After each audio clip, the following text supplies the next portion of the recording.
Hey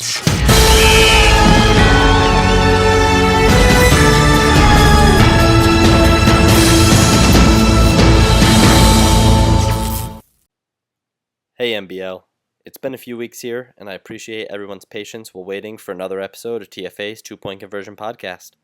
As you all know, I've traveled home to Massachusetts for the summer, where I'll reside until the end of July. Until then, my activity, of course, will be limited, as work and family take a majority of my time. However, we're back this week with episode 9, so without further ado, let's begin. First thing I want to do this week is give a huge shout out to Tom, DK, and Project Fat for their work at EA Play.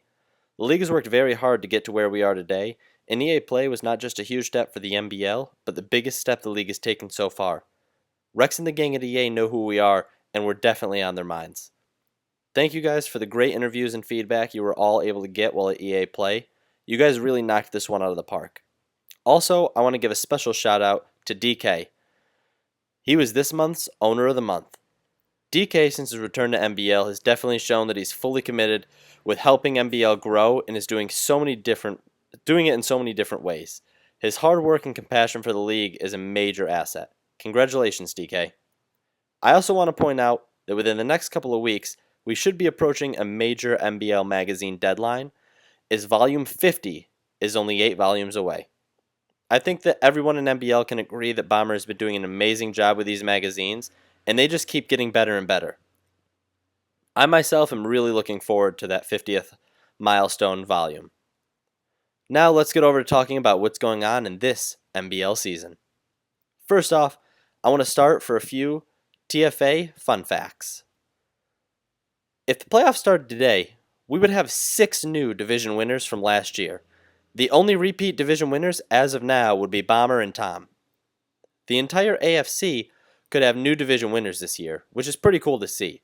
It shows that we have a lot of people who have been struggling in divisions finally breaking through, and a lot of previous playoff teams who are falling off the map.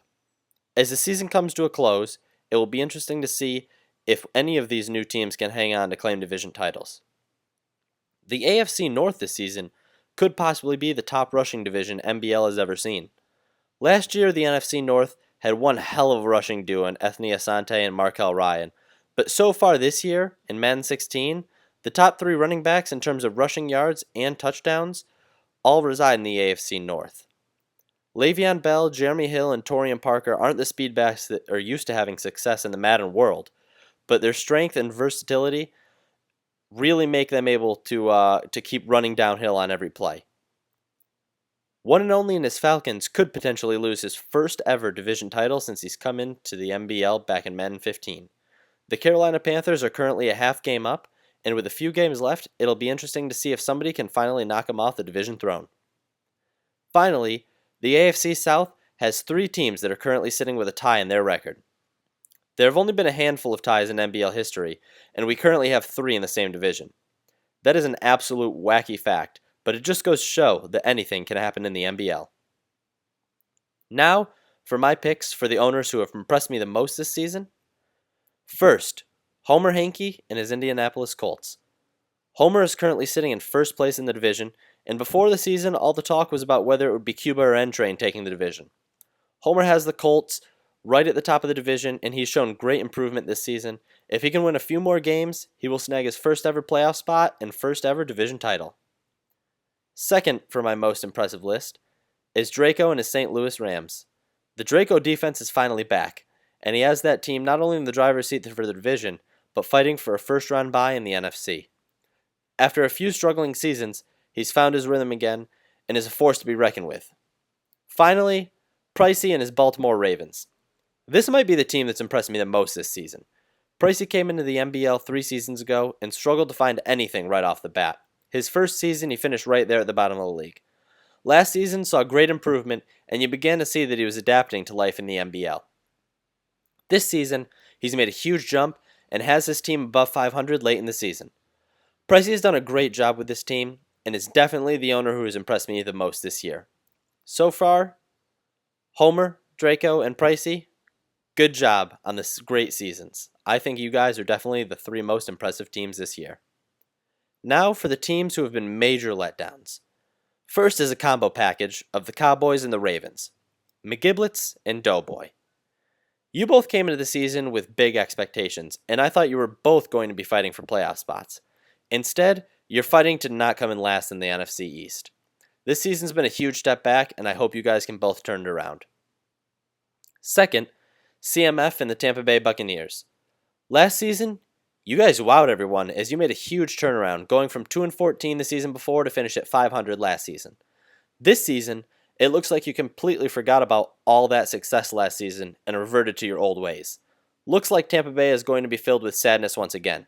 As this season winds down, I look for you to salvage a few wins in order to save your dignity.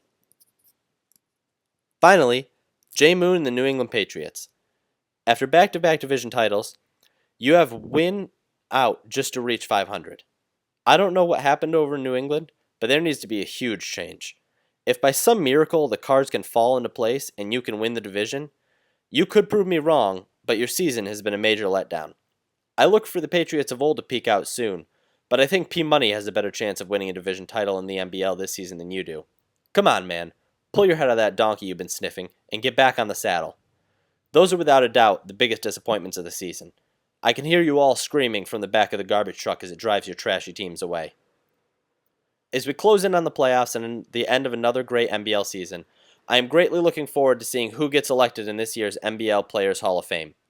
I don't think we have the production that we found from some of the rookies and created players last year, but I think there's definitely players that are worthy of making the cut. It'll be interesting as we head into what will likely be the NBL's final season of Madden 16 on who can end on a really strong note and carry that momentum over to Madden 17. I hope we get to see some new faces at the top of the league competing for a Super Bowl, so my picks for the Super Bowl this season are Tom and his Giants and DK and his Chargers, with Tom taking home the Super Bowl title. As we wrap up this episode of TFA's 2-point conversion, I want to again thank you guys all for your patience, as episodes are going to be scattered throughout the time that I'm home. Until next time, as always, this is TFA, signing off.